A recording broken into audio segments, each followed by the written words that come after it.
Piauí teve a segunda maior taxa de sobrevivência de empresas, levando em consideração as regiões Norte e Nordeste. Um total de 84% de chances das empresas se firmarem no mercado. No ranking nacional, o Piauí está em 10º lugar. Para falar sobre esse assunto, eu recebo hoje aqui no estúdio a senhora Alzenir Porto, que é presidente da Junta Comercial do Estado. Bom dia, seja bem-vinda. Bom dia. Então, a que se deve esse aumento? Ele já era esperado? Sim, já. Na realidade, os nossos empreendedores, quase sempre nós temos empresas de pequeno e médio porte. São empreendedores que conhecem mais a atividade com a qual trabalha, quase sempre inicia uma atividade familiar e com isso você consegue conhecer melhor o segmento do qual você se propõe empreender. E, consequentemente, a vida dessa empresa ela fica mais garantida.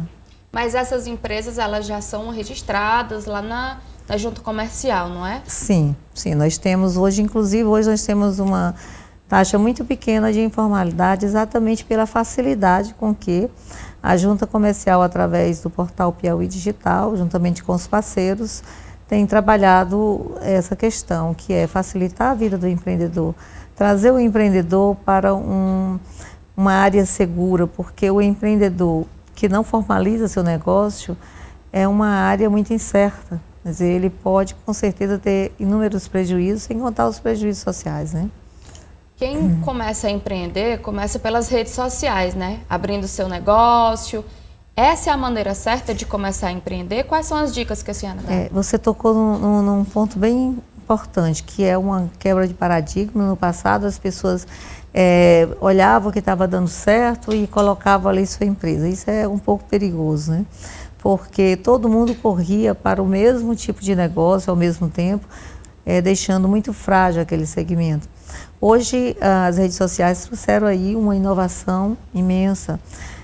As pessoas conseguem ter uma visão nova, às vezes, de um serviço novo, de algo que nem se imaginava que dava dinheiro, que você poderia empreender naquela área e ter sucesso. Então, elas começam a abrir um horizonte. Isso é como alguém que teve a oportunidade de fazer inúmeras viagens pelo mundo e ali trazer inovações para o seu negócio. Então, nas redes sociais, de repente, você está lá usando, digamos que bijuterias muito interessantes, as pessoas começam a comentar sobre sua bijuteria e você começa a ver que aquilo é você mesmo que faz, é você mesmo que cria. Então, você descobre em você um talento que, às vezes, nem você sabia que ele seria lucrativo no futuro. Então, muitas empresas que nós temos hoje, elas vieram exatamente o seu início lá dentro das redes sociais. Aí, a partir dali, você já coloca um passo mais forte, mais firme, porque você já sabe que está no rumo certo. Senhora Alzenir, quais as principais dificuldades que a senhora vê quando a pessoa começa a empreender? Para ela não desistir e poder estar dentro dessas estatísticas que o Piauí tem aumentado em empresas.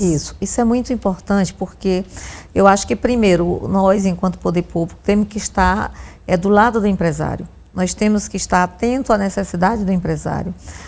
Tornando a vida dele mais fácil. Isso não significa dizer que ele não vai pagar suas taxas de impostos, sim, mas taxas justas e de uma maneira a deixar o empresário fazer aquilo que ele sabe fazer de melhor, que é trabalhar, que é gerar emprego e renda, dando a ele essa liberdade do próprio negócio. Isso envolve também a parte no que tange ao funcionário. O funcionário, ele deve ver a empresa na qual ele trabalha como sendo a sua esperança de crescimento, como sendo aquele ambiente que deve ser amigável para ele e para o patrão. Ele deve torcer pela sua empresa, porque às vezes a gente vê com uma certa tristeza quando chega em algumas lojas. Há pouco dia aconteceu isso, eu estava na fila do caixa e duas moças conversavam assim, muito irritadas, e a maneira com que elas falavam era que queria que o negócio que elas estavam trabalhando desse errado. Aí se pergunta, como assim? Quer dizer, algo só vai dar certo se tiver todas as forças convergentes. Então, ali entra o funcionário fazendo o seu melhor, entra o patrão respeitando esse funcionário e fazendo o seu melhor, e o governo facilitando a vida deles através de impostos justos, através de uma carga tributária fácil de ser recolhida, que a gente ainda tem aí no Doing Business. A gente está numa posição ruim, mas é bom dizer que o Doing Business, ele é hoje medido só por Rio e São Paulo. Então, é algo assim que eu não considero justo, porque hoje as juntas que ainda estão com o maior problema é Rio e São Paulo. Lá eles verificam, entre outras coisas, o tempo de abertura de uma empresa, mas também verificam a facilidade de se recolher impostos. E quando chega na facilidade, ela não é tão fácil aqui. Então, eu acho que é hora da gente começar a melhorar cada vez mais esse ambiente de negócio para que possamos ter aí mais empresas sobreviventes, cada vez mais empresa crescendo. E a empresa crescendo, com certeza cresce a economia, cresce a facilidade do nosso jovem arrumar um emprego, porque é muito triste você observar assim, qual é o campo que o jovem tem para trabalhar. Você terminou de se formar, se capacitou e o mercado está preparado para receber, está tendo vaga suficiente. Então, nós temos que aquecer a economia para que venha a melhorar todo o restante. E tem muito jovem empreendedor querendo driblar o desemprego. E quais as oportunidades que o Estado, que o governo dá para um jovem abrir uma empresa? Pois esse segmento é bem interessante. Há pouco, 2 dias atrás, no lançamento do livro do Dr. Joaquim, eu falava exatamente sobre isso, que a gente precisa acreditar mais no jovem. Às vezes a gente verifica algum segmento que ele é destinado às pessoas de maior experiência, no qual eu me encaixo. Mas assim, o jovem hoje, ele está chegando cada vez mais cedo, com ideias fantásticas, com uma condição de empreender maravilhosa. Você pega um menino hoje de 23, 24 anos, o menino já está formado, já está fazendo uma pós-graduação, já está ingressando no mestrado, no doutorado, e a gente vê que é uma mudança. Então, o jovem, o governo tem existe vários projetos, realmente ele tem até feito a parte dele em relação a isso. Mas é necessário que nós, como um todo, tenhamos mais confiança no jovem. Para começo, até assim, você vai entrar no consultório médico, aí aparece uma meninazinha, um rapazinho, para lhe atender. A primeira questão, meu Deus, mas ele é tão jovem, será que ele sabe? Sabe. Com certeza ele sabe. Se ele está ali é porque ele é bom.